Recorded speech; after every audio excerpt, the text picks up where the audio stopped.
बोलो उसको। मैं बोल रही हूँ।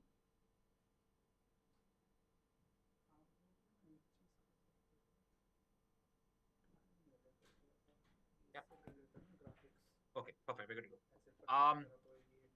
So a stunning development in the morning today, breaking with a assassination attempt on former President Donald Trump. He was speaking in Pennsylvania at an election rally. Remember, we're 4 months away from the 2024 U.S. elections when a couple of shots rang out, and former President Donald Trump went down. He was clutching the side of his head. It turned out that he had been clipped by a bullet in his right ear.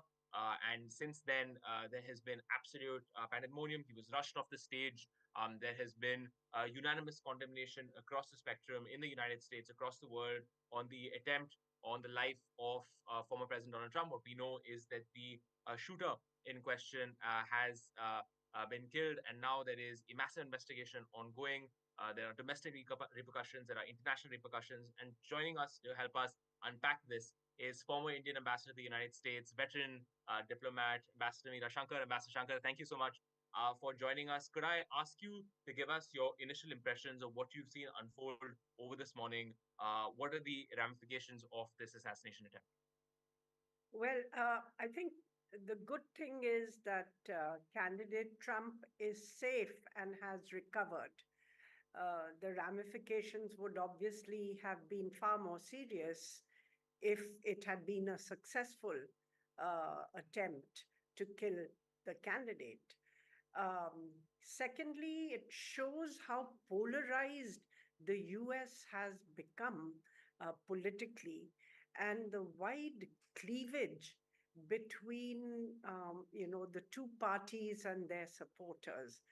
Uh, it also means that there will now be more sympathy for candidate Trump and his presidential bid, uh, because he's also seen to have conducted himself with some vigor in the face of a crisis. What this means for the US election, we really can't say at this stage because there are many more months to go. And on the other side, the Democratic Party is in a state of confusion whether it will continue with President Biden as its candidate, or it will now seek to persuade him to step down and choose another candidate. So I think we have to wait for these events to unfold because, 5-6 months can be a long time in politics. Mhm. But as of now, it means that there is greater sympathy for Donald Trump. Mhm. If I could ask you, as someone who has served in the highest positions in the United States as a veteran diplomat, how do you think the world will be seeing what's happening in the United States? You talked about polarization in America. This is perhaps, by some estimates, the first time in the last 40 something years that a serious attempt has been made on the life of a president, a sign of deepening polarization in the United States. Could I ask you to unpack how the world will look at just the divisions in America and how dangerous they seem to have become? Well, it depends, which country is looking at it. I Mhm. mean, Europe is extremely apprehensive, and many of the United States friends and strategic partners are concerned that this deep political polarization becomes an inhibiting factor in terms of the US being able to project its strength and power across the world. In fact, it becomes its greatest weakness, which hobbles its effectiveness on the international stage. Now, if you are, not friends with the United States, then you may derive some satisfaction from the fact that this polarization weakens the United States. But I think that even for countries which have animosities or strategic rivalry with the United States, I think this level of unpredictability in US politics makes it more difficult to navigate the international arena. So, say a Trump victory, for instance, would see changes in US climate change policy. Probably they would walk out of the Paris Agreement again. And where would that leave the whole effort to deal with global warming? Um, you would see perhaps greater protectionism in terms of tariffs across the board. You might see punitive tariffs on China. You could see a change in the policy on Ukraine, and that perhaps might be welcomed in Russia because it would open up the possibilities of negotiations to end the conflict in Ukraine. Um, in Israel, pressure on Netanyahu to agree to a ceasefire might cease and he might be given a more free hand. So there will be changes in policy and they will impact different countries differently.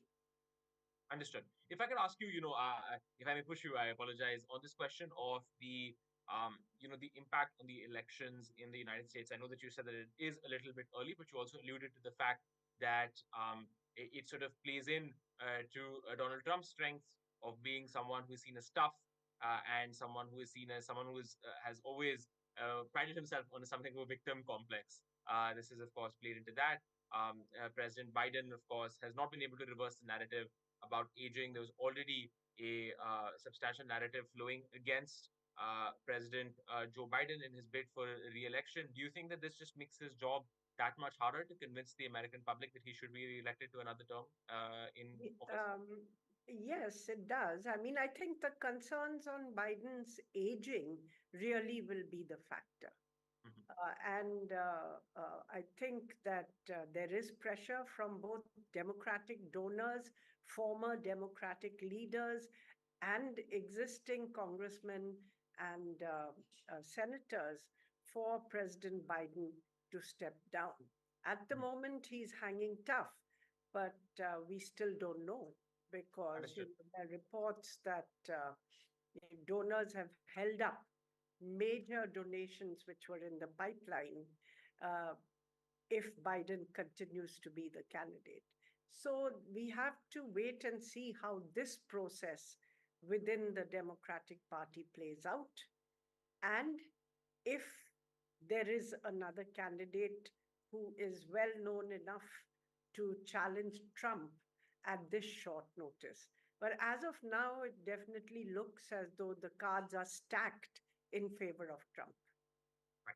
If I could ask you, ma'am, just a broader international look at what's been happening. You had an assassination attempt on Robert Fico, who is the leader of Slovakia. You now have this assassination attempt on President Joe Biden. Are we moving towards, say, on from President Donald Trump? Are we moving towards a slightly more dangerous time in international politics with domestic divisions? Is this a sign of a changing trend in domestic politics across the world, more polarization, or do you think that these are isolated incidents? Well, I think that politics in the age of social media has become far more polarized because you have these echo chambers within which, you know, supporters and partisans form their opinions. They don't see the other side at all because it's the same kind of opinion which is thrown up by the algorithms. And as a result, you get this hall of mirrors within which, you know, the same opinions and very partisan opinions get reflected with increasing sharpness, dividing the world. So, in a sense, social media, which was supposed to democratize politics by making, information accessible to everyone, has ended up playing the role of a divider in politics, sharpening political cleavages. So I think that this is something which the world has still to come to grips with. Now, within the US, of course, whenever there has been political polarization, there have been outbursts of violence. The last major political outburst of violence was in the 60s, when there was this whole issue of civil rights for the blacks, and President Kennedy and Bob Kennedy were trying to enforce an end to segregation. Um, and you had the assassination of President Kennedy, of Bob Kennedy, of Martin Luther King. And I mean, it was a great moment of turbulence in US politics. Earlier, during the Civil War and the abolition of slavery, you saw that kind of political turbulence with the assassination of Lincoln, Abraham Lincoln, who was then the president and had won the Civil War. So, whenever there's been an issue which has divided the United States public opinion very deeply, you have seen these outbursts of systematic violence.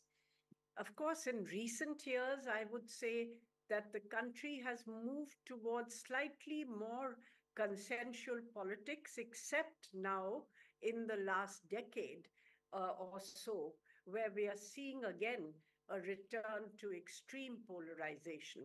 And the Secret Service has become more efficient. So most of the recent assassination attempts or attempts at violence have failed, whether it was the attack on Ronald Reagan, the attack on the White House by a mentally disturbed man during President Obama's time. And now, of course, you have this attempted assassination of Donald Trump. If I could ask you one last question on how India is going to be looking at this. You talked about, of course, the impact of domestic instability and polarization that has manifested itself in an assassination attempt on former President Donald Trump. How is India going to be looking at this? Because it is, of course, made an increasing strategic commitment to the United States.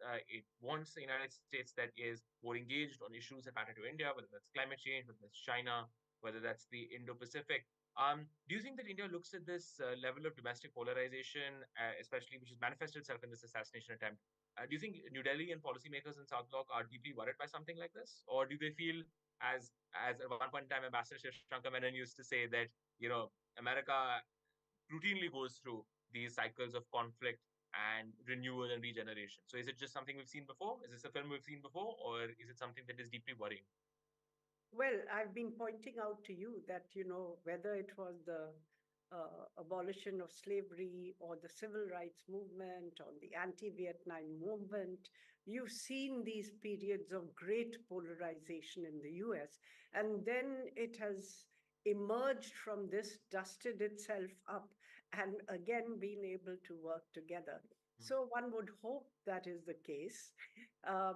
For India, I think the fact that this political polarization weakens the United States would be of concern.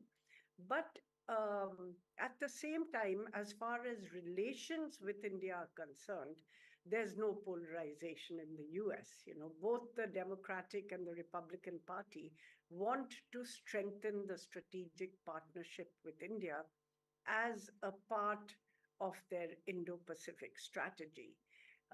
Where you will see differences are on nuances of policy and also the domestic stances that they take on several issues, which then impact the relationship. So for Trump, for instance, his strong stand on immigration, not just illegal immigration, but also legal immigration. So tightening up of visa restrictions could impact both Indian students as well as our IT companies who seek H-1B visas. His emphasis on, trade fairness, if you will, where he will impose across the board 10% tariffs on all imports into the US, would obviously raise tariffs for India as well. He would be tougher on China. He would perhaps be tougher on Pakistan, and that's something that India would welcome. He might be more open to negotiating an end to the Ukraine conflict, which India would welcome. It's been our stance all along, because the more conflict there is between the US and Russia, the more difficult it is for India to navigate these differences, and for the world, because it impacts on food, energy, fertilizer, and it exacerbates the crisis of development in many of the poorer countries. Mhm. So we would welcome that. And then again, we would not be happy with his stance on climate change, because you've seen this year, with temperatures soaring in India to over 50 degrees centigrade, we are going to be one of the countries which is worst affected. And if the US is not part of the compact for addressing the issue, global efforts will fail. So I think it's a mixed picture. There are some aspects where there will be continuity, and there are some aspects where there could be change for the better in some regards, change for the worse in some regards. Understood. Ambassador Shankar, thank you so much for your time today, laying out the implications of this assassination attempt, talking about polarization in US politics, how the world is going to be looking at this, possibilities for a second Trump term, and also India's reaction to what has happened in the United States. Thank you so much, Ambassador Shankar, and thank you so much for watching India Today Global.